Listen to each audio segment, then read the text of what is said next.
detalle.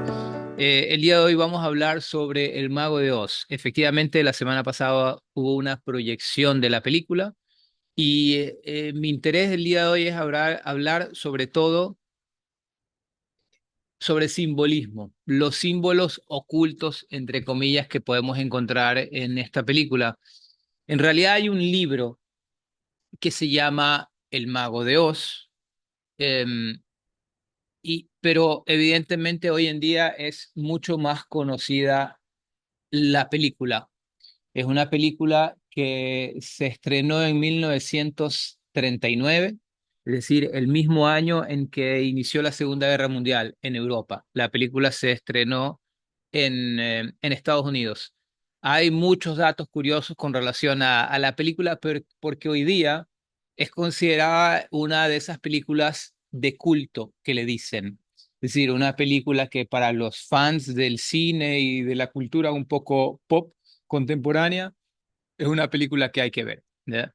Pero es una película muy antigua, tiene cerca de 80 años y curiosamente cuando se estrenó no fue necesariamente un éxito de taquilla.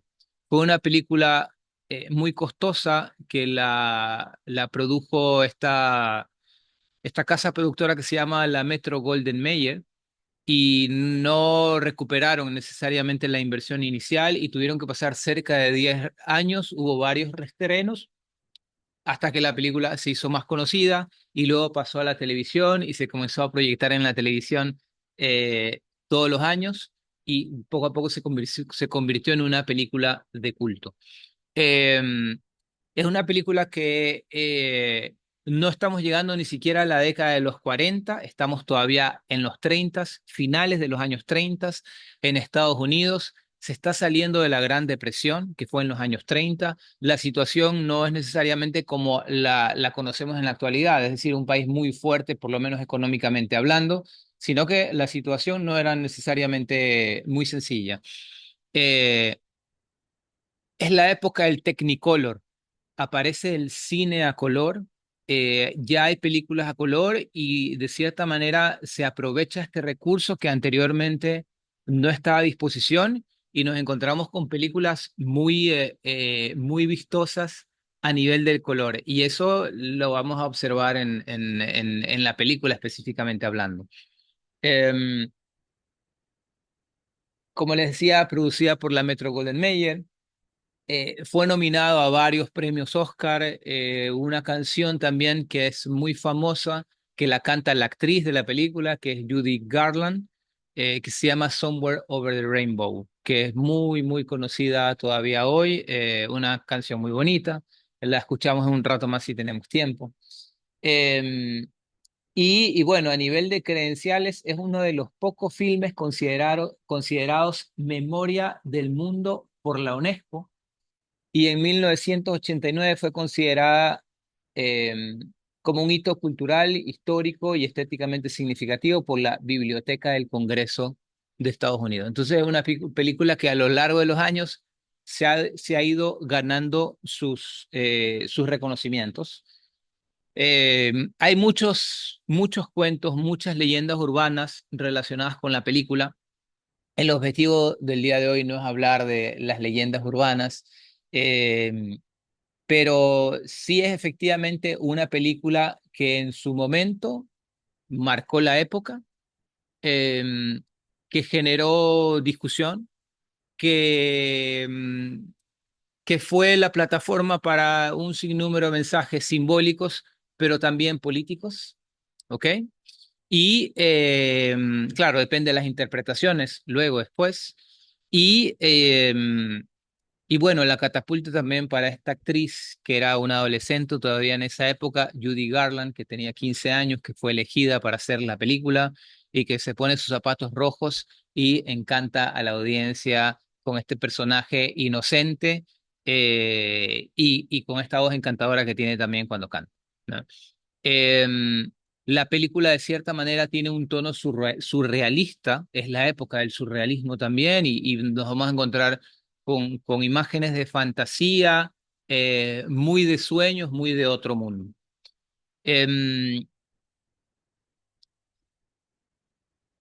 Curiosamente, la película no es una película con un guión original en el sentido de que es basada en un libro de un autor que se llama L. Frank Baum, que también tiene una historia un poco rocambolesca.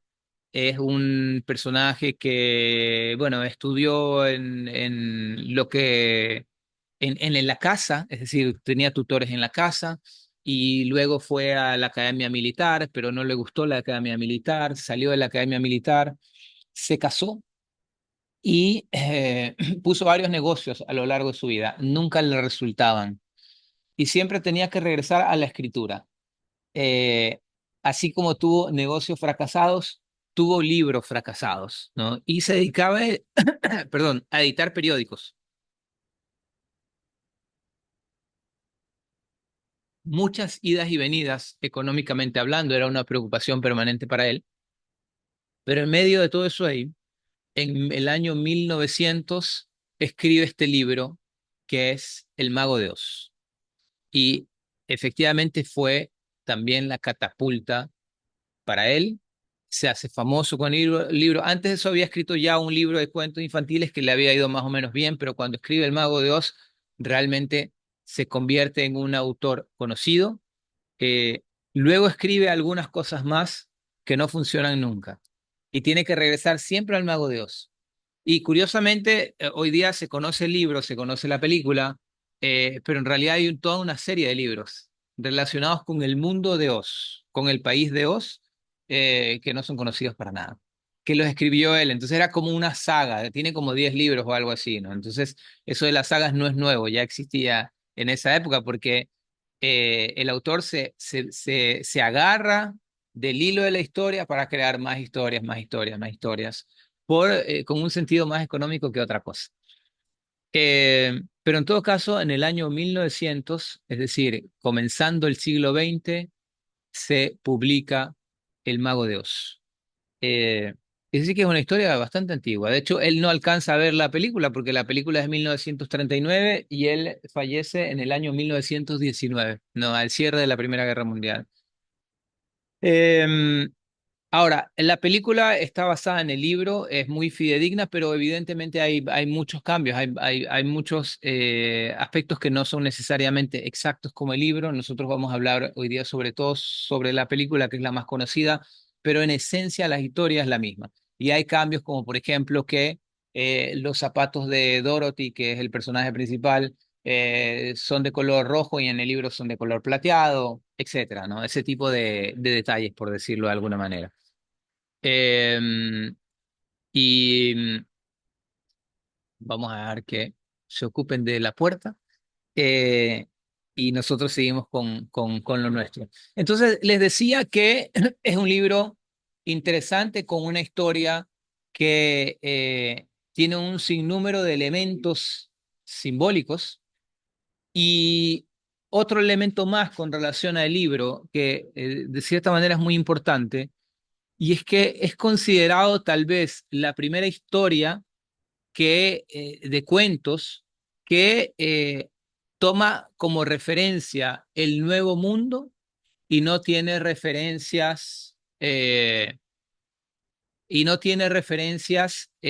con relación al mundo europeo, es decir, el antiguo continente, el viejo continente, con referencias a los castillos, a los típicos cuentos de hadas de Europa, historias un poco tradicionales. Entonces, de cierta manera, esta historia del Mago de Oz, de repente aparece como un cuento nuevo donde hay referencias netamente occidentales. Los cuentos hacia atrás están muy relacionados con los hermanos Grimm y todas esas referencias del mundo medieval o renacentista. Es decir, como decía hace un momento, el viejo continente. Y acá estamos con una historia de el nuevo mundo y que por lo tanto tiene otro tipo de referencias. Entonces, de cierta manera, eso genera un quiebre en la época con relación a este tipo de cuentos. De hecho, cuando ustedes ven las películas de Disney que son de la misma época, hacen siempre referencia a los cuentos tradicionales europeos. Blancanieves, los siete enanos, etcétera, etcétera, tienen que ver con la tradición europea. ¿ya? Y de hecho, ahí en la pantalla tenemos la imagen de un castillo que está en Alemania y que es uno de los castillos que forma la inspiración de estas películas de Disney y demás, ¿no? De este tipo de castillos y sobre todo de este de acá, se inspiran para los cuentos de hadas de la época. Y cuando nos encontramos con el Mago de Oz, nos vamos a topar con un mundo surreal, con unas imágenes postindustriales, con esa ciudad de Esmeraldas, la que está en el fondo, que cuando ven en la película también, bueno, es efectivamente de color verde, pero hay unas torres súper modernas, entre comillas, la visión de lo moderno y lo futurista que existía en la época, ¿no? Entonces, un poco espacial, etcétera, ¿no? Entonces, eso con relación a la película y la fuente y los orígenes de este libro de Baum. Ahora, para continuar, les decía, el objetivo es hablar un poco de simbolismo y la historia oculta que tenemos detrás de la película. Pero antes que nada, eh, vamos a contar un poquito de la historia, ¿verdad? Seguramente todos han visto la película, yo simplemente eh, voy a contarla rápidamente. La historia del Mago de Oz. Tenemos a estos cuatro personajes, ¿no? Que se unen.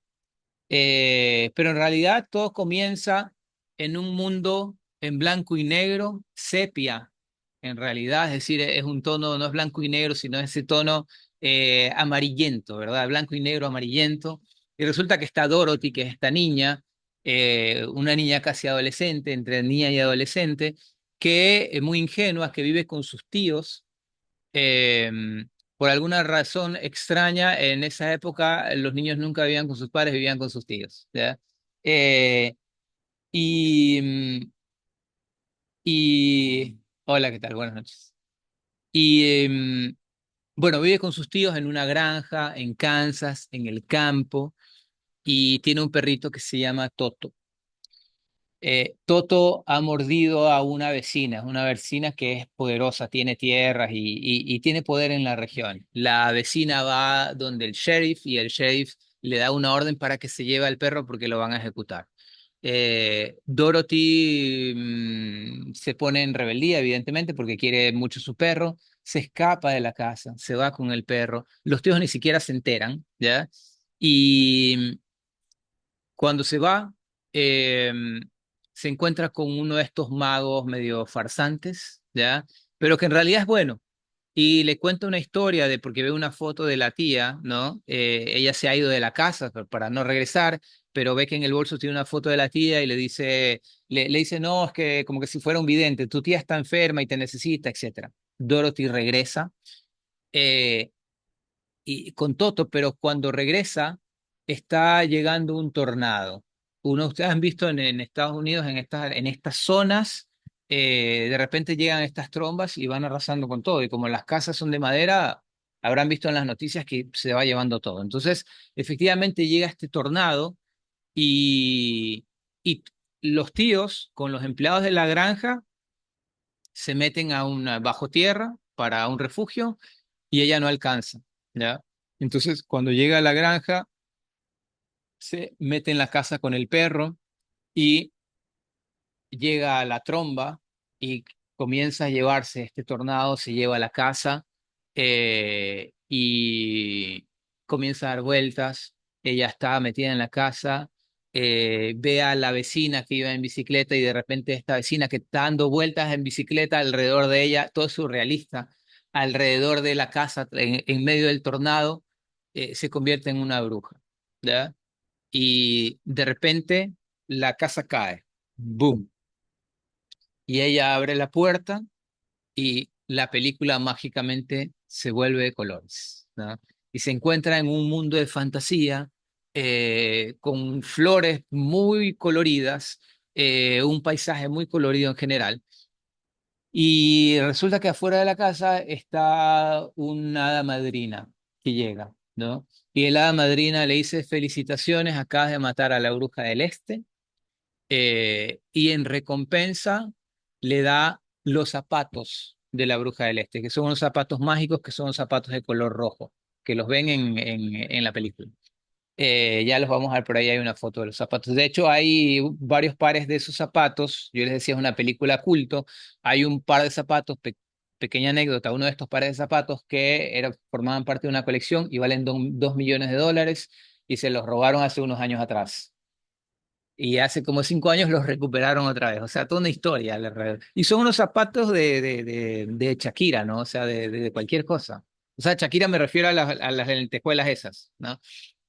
Em, y bueno, entonces aparece esta madrina, él le dice, muy bien, felicitaciones, gracias, has salvado a estos Munchkins, que son unos enanos que viven ahí, y le da los zapatos de regalo, que son los zapatos que utilizaba la bruja, y le dice, son zapatos mágicos, te pueden ayudar en cualquier cosa, son zapatos mágicos. Y Dorothy le dice, muchas gracias, y yo lo que quiero es regresar a mi casa con mis tíos. Y la hada madrina le dice, bueno, en eso yo no te puedo ayudar para eso, ¿y cómo hago? Para eso tienes que ir donde el mago de Oz. El mago de Oz hace esta especie de milagros y él seguramente te puede ayudar. ¿Y cómo voy donde el mago de Oz? ¿Cómo llego? Sigue el camino amarillo. Y ahí es cuando Dorothy se va a buscar al mago de Oz.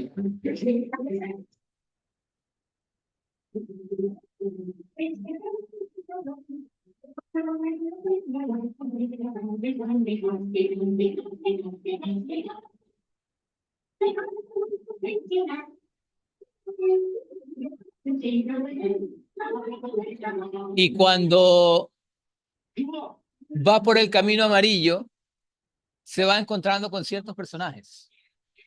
Se encuentra en primer lugar con un espantapájaros.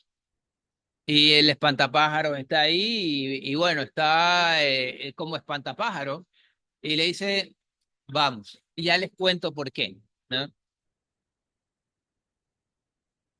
Y luego se encuentra con un hombre de hojalata que está así todo oxidado, ¿ya?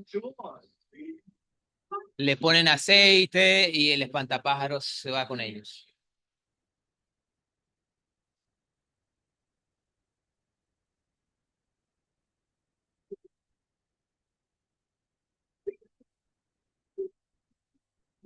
Y al final se encuentran con un león, ¿ya? Un león que es cobarde, que está medio escondido ahí, que trata de asustar a la gente, pero no le sale. Entonces el león se va con ellos.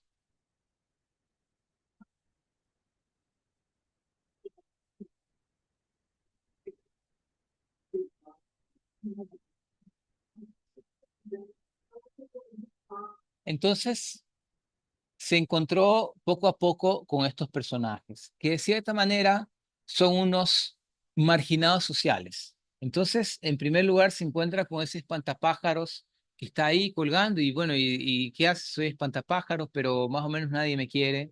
Y está triste ese espantapájaros porque concretamente no tiene cerebro, ¿ya? Y se siente como excluido de la sociedad. Entonces Dorothy le dice, vamos donde el mago de Oz te puede ayudar.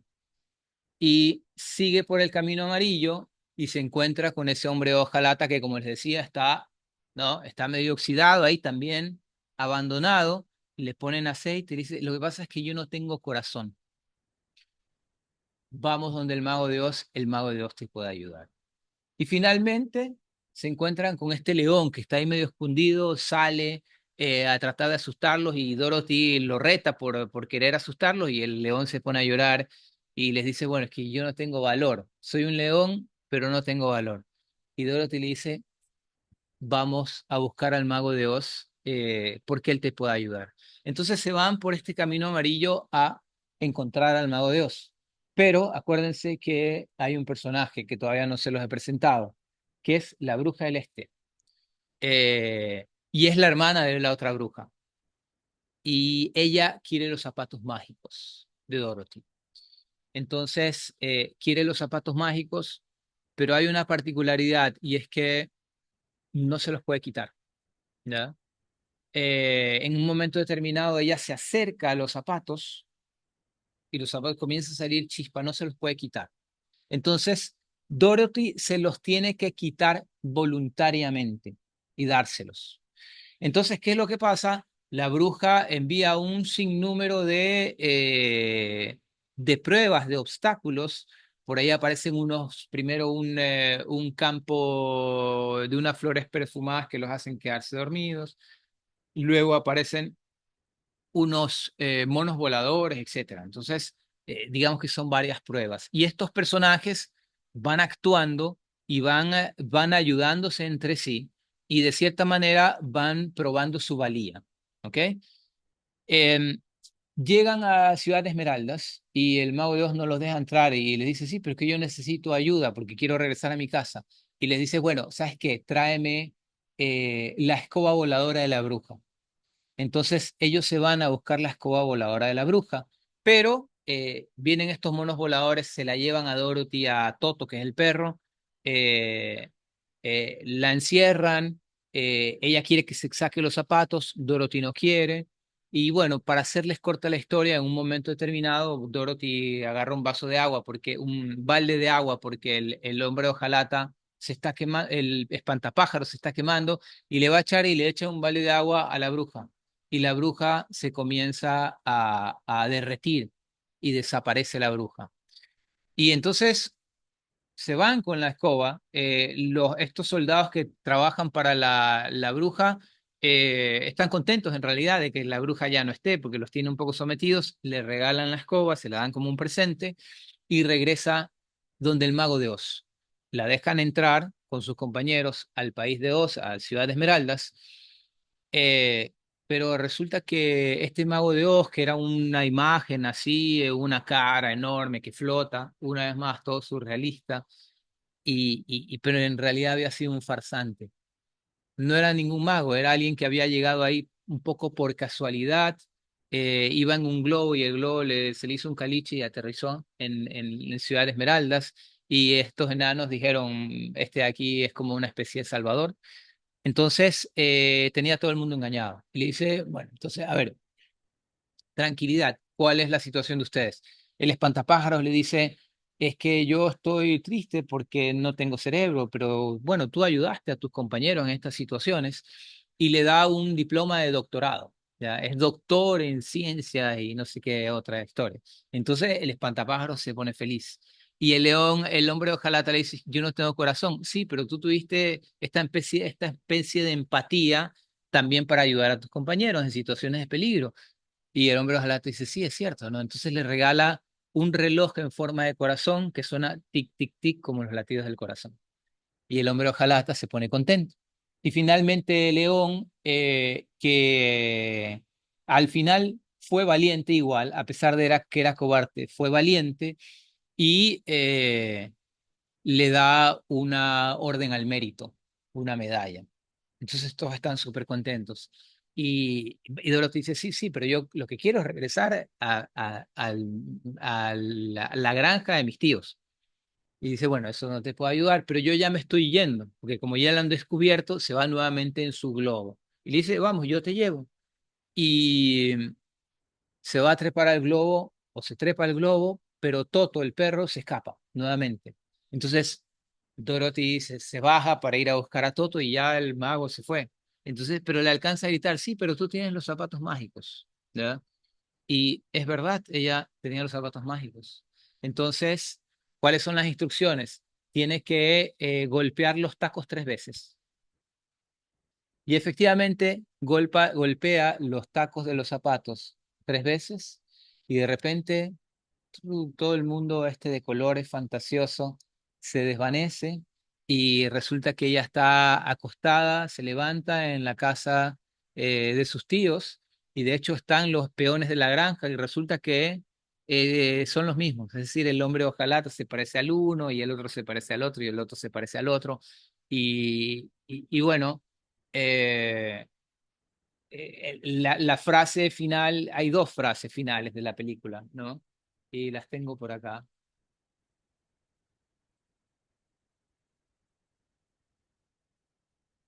Es una frase en primer lugar que le dice la hada madrina, que se aparece nuevamente al final y le dice, que le explica, se justifica por qué no te ayudé desde el inicio, ¿no? Y le dice, Si no puedes encontrar el deseo de tu corazón en tu propio patio, entonces nunca lo perdiste realmente.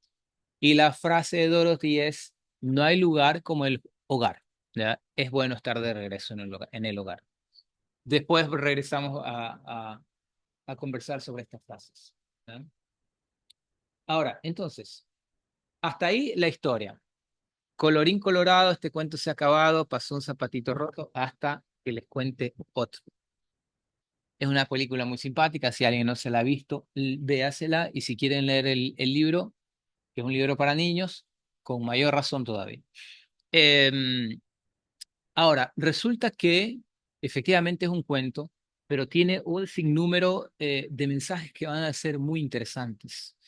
En primer lugar, este viaje de Dorothy se corresponde muy bien con lo que se conoce como el periplo del héroe o el viaje del héroe. Eh, no sé si han escuchado esa teoría en algún momento. Es una teoría desarrollada por Joseph Campbell en un libro que se llama El héroe de las mil caras y que explica concretamente que hay, de cierta manera, un periplo que se repite siempre en todas las historias de los grandes héroes en diferentes mitologías, ¿ya? Y que de cierta manera tiene que ver con el proceso de desarrollo interior del ser humano, ¿ok? Entonces dice, cuando se habla de Ulises, cuando se habla de Hércules, cuando se habla de diferentes personajes en diferentes civilizaciones, pueblos, mitologías, nos vamos a dar cuenta que en realidad son historias diferentes, pero el periplo que siguen estos héroes es exactamente el mismo. ¿Ya? Y va más o menos así. No me voy a detener mucho en el proceso, pero sí quería mostrarlo para que se entienda. Eh, Hay un héroe que todavía no es héroe, es un individuo común, eh, que se aleja de su casa, que se aleja de su hogar, ¿ya? Escucha una llamada, hay una llamada, referencia, Luke Skywalker, Star Wars, exactamente lo mismo, ¿ya? Entonces la llamada es, me tengo que ir del hogar, pero al inicio soy un personaje común, ¿ya? Y ese personaje común, por algún motivo, se enfrenta a las crisis, ¿ya? Y esa llamada lo hace partir en un viaje de aventura. Ese viaje de aventura, que parte del mundo conocido, lo va a llevar a el mundo desconocido. Ese mundo desconocido es un mundo interior. Y en ese mundo desconocido se va a encontrar con un sinnúmero de pruebas, de dragones, ¿ya? De demonios. Eh, pero a lo largo de esta travesía de pruebas, también va a tener sus ayudantes. En este caso, en el caso de Dorothy, está la hada madrina.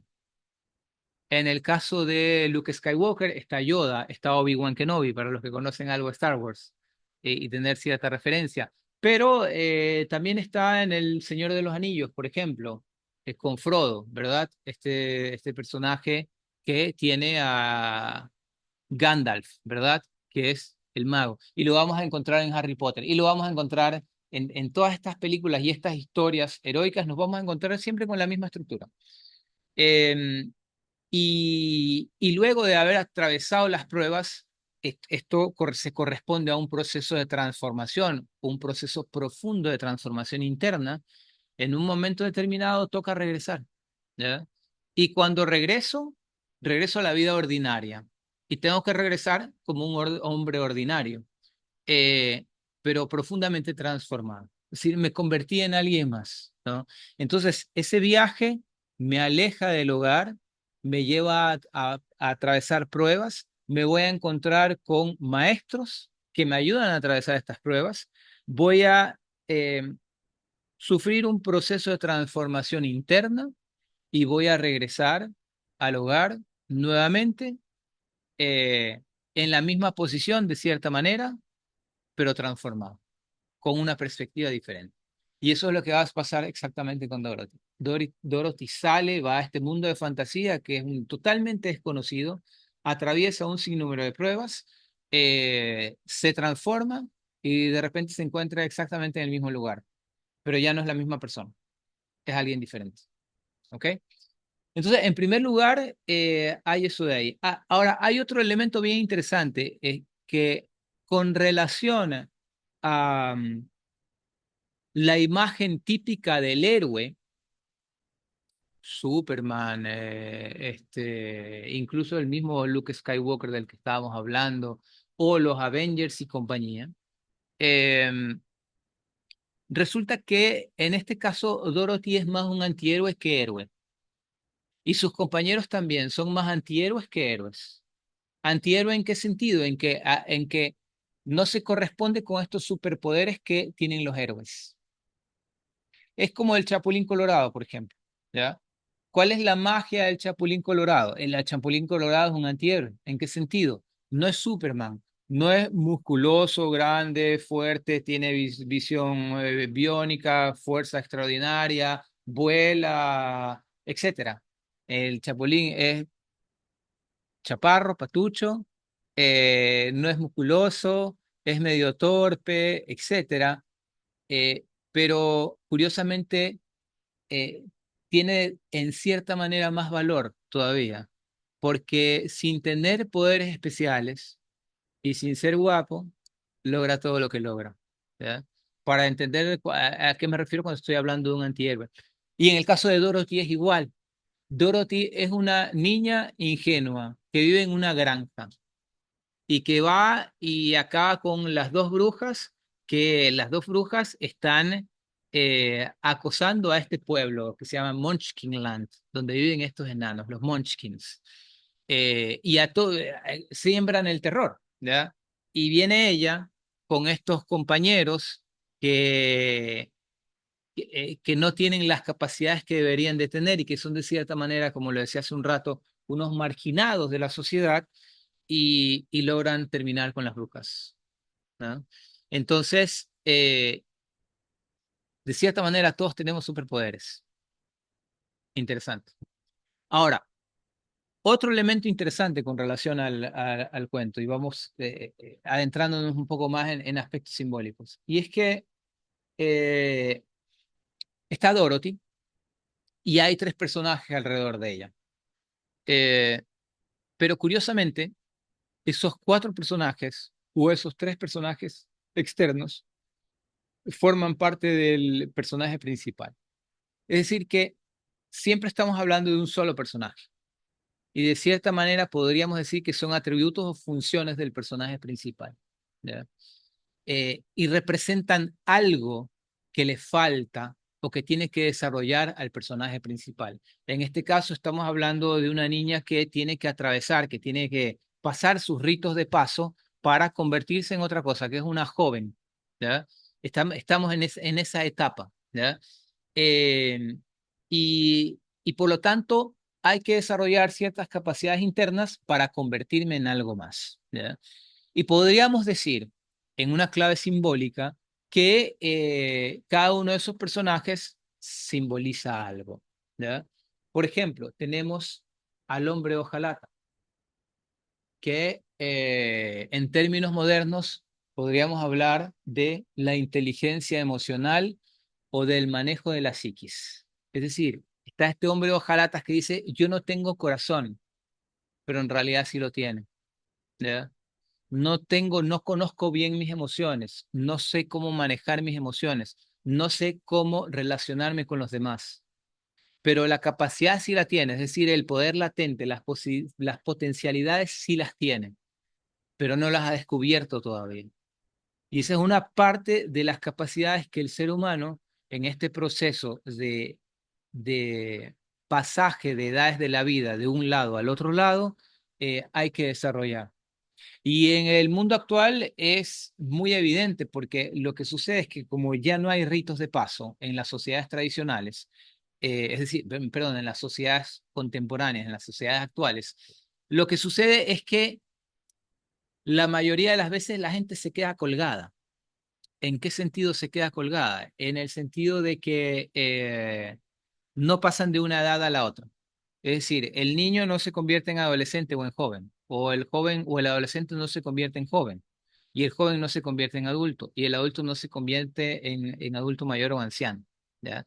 Nos quedamos colgados.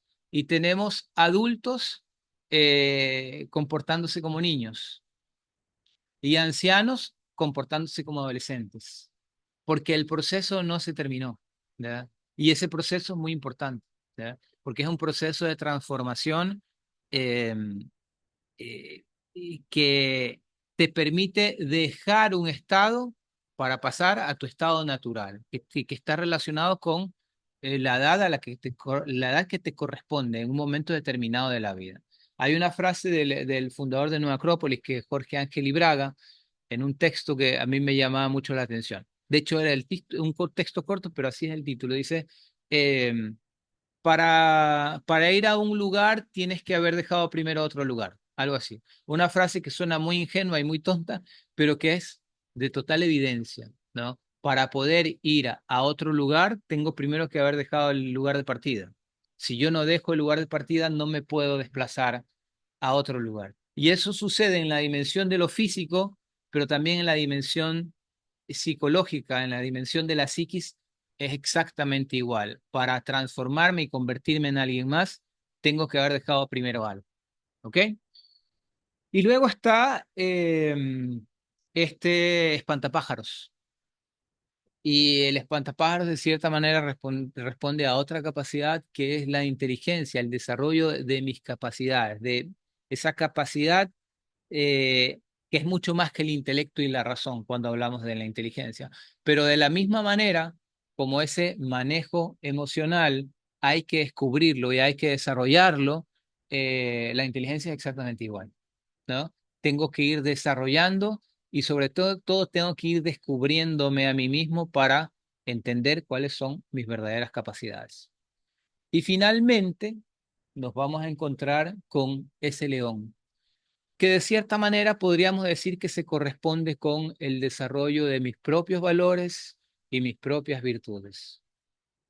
Todo eso lo tengo. Curiosamente, el ser humano estos tres aspectos los tiene en potencia. Hay que desarrollarlos. Y si yo no los desarrollo, no pasa absolutamente nada.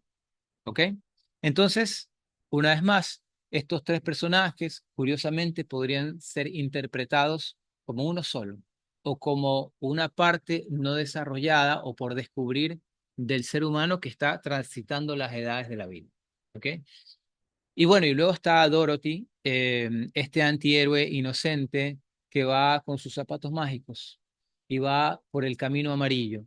Sigue el camino amarillo, le dice el hada madrina. Y sí, y ese camino amarillo es como el camino de la vida, es el sendero de la ley, es el camino que nos toca transitar a cada uno de nosotros. Em, es un solo camino y es el camino nuestro y nadie más lo puede caminar, lo tengo que caminar yo. Nadie me lo puede mostrar. Una pantalla no me lo puede enseñar, ningún tipo de pantalla. Hoy día nos acostumbramos a ver recetas de cocina en TikTok o en Instagram en lugar de cocinarlas. Y vemos gente en el gimnasio en lugar de ir al gimnasio a hacer ejercicio. Vivimos un mundo medio loco, no me van a decir, sucede, ¿verdad?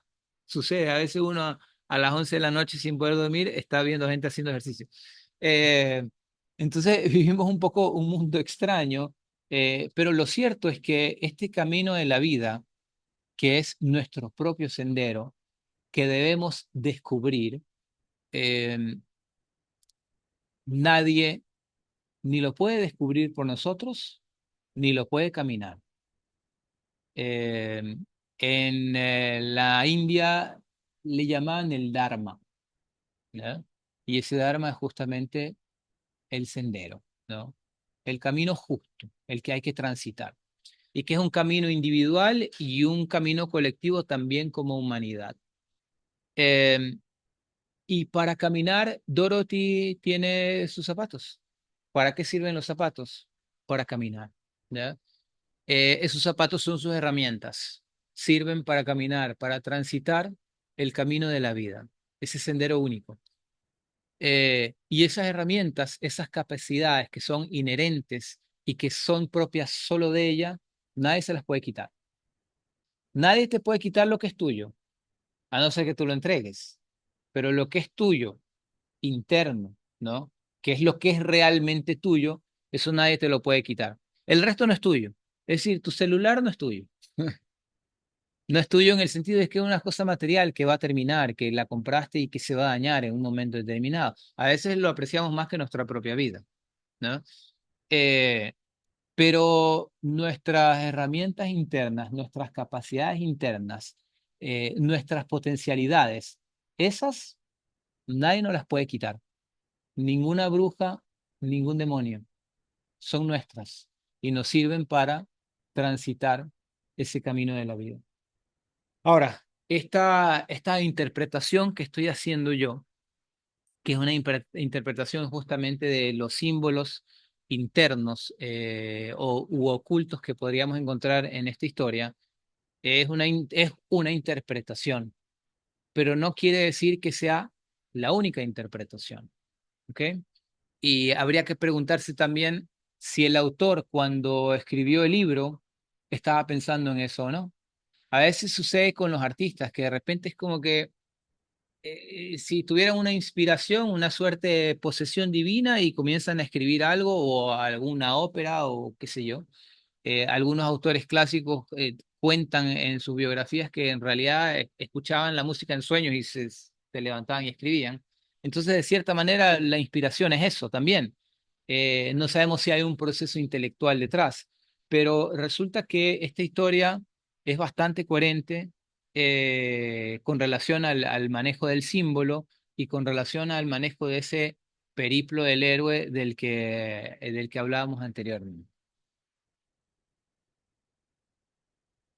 Ahí tenemos a Dorothy, al espantapájaros en medio de los campos de maíz, al hombre de hojalata mientras le están poniendo aceite en esta especie de armadura de Don Quijote. ¿Se acuerdan cuando Don Quijote sale con su armadura casera y sus ropas rotas? De la misma manera tenemos a este hombre de hojalata que hace lo que puede con lo que tiene, ¿no? Y finalmente el león. Ahora, eh, hay algo importante con relación a los cuentos y la interpretación de los cuentos, y es que hoy en día nos encontramos con una vía extremadamente intelectual para la explicación de las cosas. Ya no se usa tanto la imaginación. Por ejemplo, hoy día los libros para niños te escriben una historia que es bastante naif, a veces bastante inocentes, y abajo te ponen la moraleja de esta historia es bla, bla, bla, bla, bla. Curiosamente, el niño no necesita de eso. Es más, no es benéfico para el niño que tú le expliques el valor a desarrollar es este de aquí. La moraleja de la historia es esta de acá. Porque el intelecto del niño no funciona como el intelecto del adulto, ¿ya? Y él necesita de la imaginación, desarrollar la imaginación. Y la manera en que aprende es otra. Va absorbiendo conocimiento de otra manera, que no necesariamente es el mismo proceso racional que tiene el adulto. Los valores y virtudes se enseñan a través del ejemplo, muy importante. Y eso es lo que vamos a ver en la historia, que en realidad hay un desarrollo de ejemplos de valores y virtudes. No me lo tienen que estar explicando. Las moralejas, por otro lado, en los cuentos deben ser intuitivas, que es lo que estaba explicando en este momento. Tampoco me lo tienen que explicar. Y finalmente, hay que entender que los cuentos permiten encontrar enseñanzas a través de la imaginación y los símbolos. Y eso es justamente lo más importante, el desarrollo de la imaginación y la capacidad para conectarme con el símbolo. ¿Por qué razón? El símbolo nos permite eh, conectar de manera indirecta con el conocimiento. Es decir, que el símbolo en sí, el símbolo no es una invención. no es una invención de alguien que diga, esto simboliza esto de acá y este otro símbolo simboliza esto de acá, sino que lo que observamos en las antiguas civilizaciones y cuando estudiamos un poco la mitología y las religiones de diferentes pueblos, es que hay un sinnúmero de símbolos que son análogos, ¿ya? Y que son comunes, Jung diría, a través del inconsciente colectivo de la humanidad. ¿Ok? Em, pero lo interesante del símbolo es que nos va a permitir acceder de manera indirecta a un conocimiento. Me explico un poco mejor. Yo puedo acceder directamente a ciertas cosas. Por ejemplo, aquí tengo un vaso con agua, ¿ya? Si yo tomo el vaso con agua, voy a tomar agua porque tengo sed. Si yo tomo el vaso de agua, accedí de manera directa al agua, ¿ya? Pero hay cosas a las que no puedo acceder de manera directa, ¿ya? Y que sin embargo necesito entender para seguir desarrollándome, seguir desarrollando mi conciencia. Eh, por ejemplo, yo no puedo entender la muerte de manera directa. Es decir, puedo ver un cuerpo inanimado, lo puedo ver, pero entender la muerte de manera directa no puedo. ¿Ya? Eh, yo no puedo entender la vida en el más allá, ¿ya? Yo no puedo entender eh, la existencia de un dios o de los dioses, o como uno quiera entenderlo. Es decir, hay un sinnúmero de elementos abstractos que no los puedo entender de manera directa porque no tengo acceso y tengo que acceder de otra manera. Entonces tengo que acceder de manera indirecta. Y mientras más abstracto, más difícil el acceso. Y por lo tanto, necesito una herramienta para conectarme. ¿Cuál es esa herramienta? Los símbolos. ¿Ya? Los símbolos me van a permitir entender de otra manera, de una manera no racional, ciertas cosas.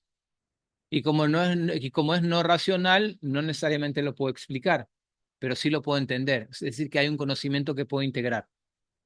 ¿Ok? Eh, Cuando estamos haciendo esta interpretación simbólica del cuento, estamos haciendo una interpretación, pero puede que ese cuento tenga otras capas de lectura y puede que yo le, a través de mi propia meditación, de mi propia reflexión, pueda encontrar otros significados, otras enseñanzas, ¿no?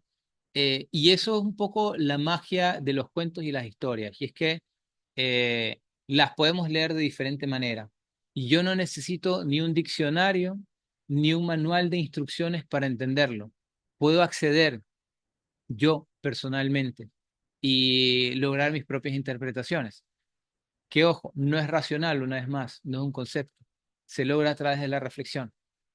Em, y por lo tanto, como decía hace un instante, esto me va a permitir lograr diferentes niveles de profundidad, ¿ya? Y por eso es que un cuento infantil, por ejemplo, bien contado, eh, puede servir también para los adultos, ¿ya? Y puedo encontrar diferentes significados y puedo darle diferentes perspectivas. Otro ejemplo, El Principito. ¿Alguien se ha leído El Principito? Muchos dicen es un cuento infantil. Yo trato de leerlo todos los años. Muy corto, 30 minutos y te lo leíste. Y es curioso porque igual, un niño lo puede leer y lo va a entender. Un adulto lo puede leer y lo va a entender. Un sabio lo puede leer y le va a dar otras connotaciones. ¿Ya? Eh, ¿Por qué? Porque hay un lenguaje simbólico que nos permite conectar. ¿Ok? Y las buenas historias tienen símbolos. Las malas tienen una intelectualización de moralejas y de un ensayo de desarrollo de virtudes y valores. Entonces, zapatos mágicos de Dorothy, que siguen el camino amarillo. Y finalmente las frases. Si no puedes encontrar el deseo de tu corazón en tu propio patio, entonces nunca lo perdiste realmente. Es la frase con la cual les digo, está concluyendo la historia, que es lo que le dice la madrina. Y claro, lo que pasa es que Dorothy salió de su casa, ¿ya? A buscar algo que le hacía falta. Y al final lo que le hacía falta estaba en su propia casa. Pero ella necesita salir a la aventura, a este viaje del héroe, a atravesar sus propias pruebas que son únicas, que son personales eh, y que son de ella y de nadie más, para poder transformarse interiormente y regresar cambiada, regresar transformada, regresar como alguien más. ¿A dónde? Al punto de partida. Pero en el punto de partida lo voy a vivir de otra manera, ¿ok? Porque voy a tener un nuevo conocimiento, porque voy a tener nuevas herramientas internas y porque voy a tener otra perspectiva de la vida, ¿ok? Y efectivamente, no hay lugar como el hogar, pero hay que aprender a apreciarlo.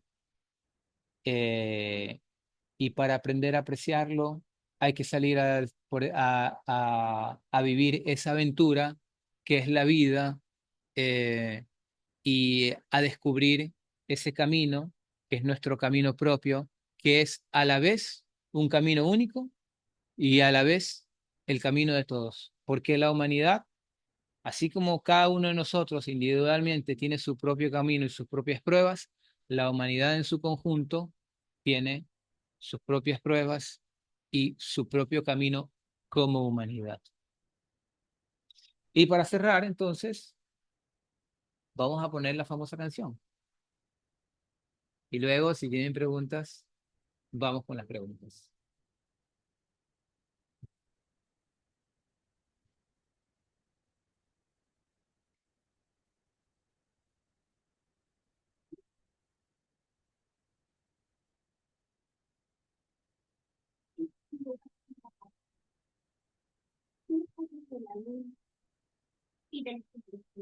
Ella está pensando en otro lugar, está pensando en arriba del arco iris, que es lo que hay.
Voilà.